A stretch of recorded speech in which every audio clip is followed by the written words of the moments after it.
US हमले में Iran का सबसे ऊंचा पुल जो है वो तबाह हो गया है। बड़ी जानकारी निकलकर सामने आ रही कि यूएस हमले में ईरान का सबसे ऊंचा पुल तबाह हो गया है। पुल पर हमले में 8 नागरिकों की मौत हो गई है।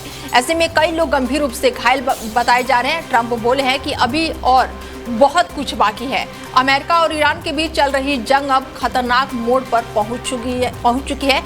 अमेरिका ने ईरान की राजधानी तेहरान को जोड़ने वाले एक बेहतर अहम हाईवे ब्रिज पर हवाई हमला किया है और इस हमले के बाद से राष्ट्रपति डोनाल्ड ट्रंप ने सोशल मीडिया पर वीडियो पोस्ट करते हुए इसे ईरान का सबसे बड़ा पुल बताया है और सीधे शब्दों में चेतावनी दी है कि ईरान देर होने से पहले समझौता कर ले। और इस हमले में अब तक 8 लोगों की मौत की खबर निकलकर सामने आई है और कई लोग गंभीर रूप से घायल बताए जा रहे हैं। ईरान के शहर में बन रहे B1 पुल तेहरान की पश्चिमी हिस्से से जोड़ता है, जो कि अमेरिका हवाई हमले का निशाना बना हुआ है। अमेरिकी सेना के एक अधिकारी ने पुष्टि की है कि यह हमला उन्होंने ही किया है। उनका कहना है कि इस पुल का इस्तेमाल ईरान अपनी मिसाइलों और ड्रोन की सप्लाई के लिए करने वाला था, इसलिए उसे उड़ाना जरूरी था। ईरानी मीडिया के मुताबिक ये पुल अभी पूरी तरह से बनकर तैयार नहीं हुआ था। व्हाइट हाउस से देश को संबोधित करते हुए ट्रंप ने साफ कहा है कि आने वाले 2-3 हफ्तों में अमेरिका ईरान पर अपनी ताकत और बढ़ाएगा। ट्रंप ने दावा किया है कि वो ये जंग अब अपने खात्मे के हिसाब से करेंगे। ऐसे में ये तस्वीरें सोशल मीडिया पर ट्रंप ने साझा की है। कहा जा रहा है कि इस हादसे में कई लोग गंभीर रूप से घायल हुए हैं और इसके साथ ही 8 लोगों की मौत की खबर निकलकर सामने आई है।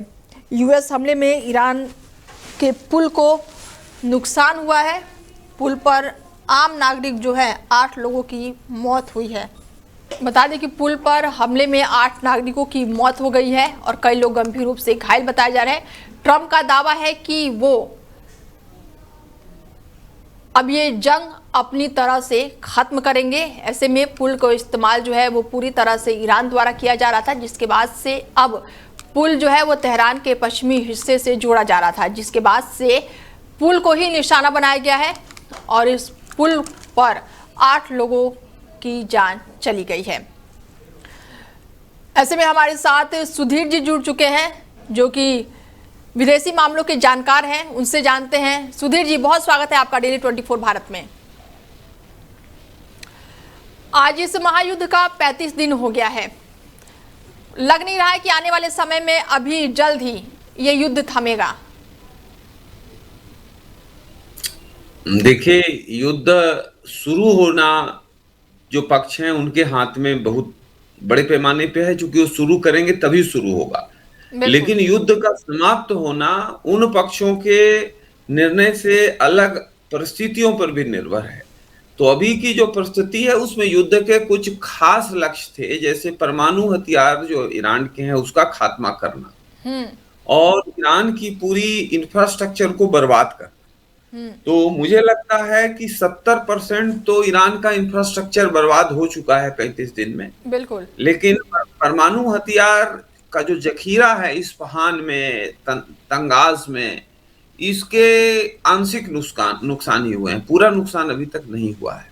बिल्कुल। और ईरान की नौसेना तबाह हो चुकी है, वायुसेना भी बहुत ही कमजोर हो चुकी है। तो ये सारे चीज इस 35 डेज में हुए। चुकी ईरान एक बहुत बड़ा देश है, लगभग 16 लाख स्क्वायर किलोमीटर का है, 2 पाकिस्तान के बराबर ईरान की टेरिटरी है। तो बड़ा देश है, तो उनके इंफ्रास्ट्रक्चर को पर अटैक करने में भी समय लगता है, लेकिन लगभग 70% उनका इंफ्रास्ट्रक्चर तबाह हो चुका है। और परमाणु हथियार जहां भी हैं वो भी काफी हमले के हद में है, लेकिन अभी तक पूर्ण तौर पर समाप्त नहीं हुआ। ये दोनों करेगा अमेरिका, तब युद्ध समाप्ति की बात बनेगी। ठीक है सुधीर जी, ट्रंप का जो बयान है अब वो बदलने लगा है। पहले उन्हें ईरान में तख्ता पलट नहीं चाहिए था और अब कह रहे हैं कि उन्हें तख्ता पलट चाहिए, ईरान पे कब्जा चाहिए। तो जैसे जैसे समय आगे बढ़ा है ट्रंप का बयान भी वैसे ही बदलता जा रहा है। देखिए, हम मीडिया के लोग ट्रंप के बयानों को बहुत ही गंभीरता से लेते हैं, लेकिन ट्रंप हल्के में बहुत तेज हमला करते हैं। वो बीच में जैसे मछली के लिए आप चारा फेंकते हैं कि पानी में मछली फंसे, वैसे ही वो चारा फेंकते हैं और जिसमें कि ईरान फंसे और फिर हमला तेज कर देते हैं। देखिए, युद्ध के नियम होते हैं इस तरह के कि दुश्मन को चकमा देना, उनको झांसे में रखना। तो ट्रंप वो जैसा हम समझते हैं ट्रम्प वैसे है नहीं, बड़े ही खिलाड़ी हैं, बड़े ही जोरदार नेता हैं वो, और हर चीज गुना भाग करके तय करते हैं, कैलकुलेटेड हैं। और आप देखिए कि लंबे टर्म की लड़ाई है। अभी उन्होंने जनवरी में वेनेजुएला के राष्ट्रपति निकोलस मादुरो को पकड़ लाया, और अब ईरान को के राष्ट्रपति सुप्रीम लीडर की हत्या कराई उन्होंने। तो ये तमाम चीज जो है अमेरिका की दादागिरी को पूरे दुनिया को डिमोन्स्ट्रेट करना है, और उसमें ट्रम्प सफल रहे हैं। अब ईरान के वॉर से तेल की कीमत पूरी दुनिया में बढ़ रहे हैं और तरह की परेशानी हो रही है, वो एक पक्ष है। ट्रम्प को उससे बहुत कुछ लेना देना नहीं है। उनको ये बताना है कि अमेरिका जो चाहेगा वही होगा, और निश्चित तौर पर ट्रम्प उस दिशा में काफी सफल है। बिल्कुल, कभी कभी तो ट्रम्प ऐसा बयान दे देते हैं कि कभी तो लगता है कि उनको खुद को नहीं पता है कि वो क्या बोल रहे हैं। अब उन्होंने चेतावनी दी है कि देर होने से अच्छा है कि समझौता कर ले। ईरान को ये चेतावनी दी है, कब क्या बयान देना ये उनको भी नहीं पता होता है, और उसके बाद पूरी दुनिया को भुगतना पड़ता है। देखिए, उनको सब पता होता है। हमें लगता है कि वो मतलब उस तरह से करते हैं जो लगे कि वो अनभिज्ञ है, लेकिन ऐसा बिल्कुल नहीं है। अमेरिका का राष्ट्रपति को सारी सूचना होती है, उनका तंत्र बहुत खुफिया तंत्र मजबूत है। वो जिस तरह का ईरान में चल रहा है वो एक साधारण लड़ाई नहीं है, क्योंकि पूरे वैश्विक स्तर का पावर कॉन्फ़िगरेशन सेट हुआ। आप देखिए कि कोई कुछ बोल रहा है, रूस कुछ बोल रहा है, चीन कुछ बोल रहा है, सिर्फ मातम पुर्सी कर रहा है, मुंह से लड़ाई लड़ रहा है, बयानबाजी, बयान वीरता का काम कर रहा है। कोई लड़ने को ईरान के लिए तैयार नहीं है। तो ट्रम्प ने न सिर्फ साबित किया कि उसके नाटो के सहयोगी उसके साथ नहीं है, बल्कि ये भी साबित किया कि रूस और चीन सिर्फ बयानबाजी के वीर है, कागज के शेर है। बिल्कुल, तो ये सारा चीज निकल के इस वॉर से आ रहा है, और भारत को भी इससे थोड़े सा ज्ञान लेने की जरूरत है। तो भारत को कहाँ देख रहे हैं इस मामले में सर?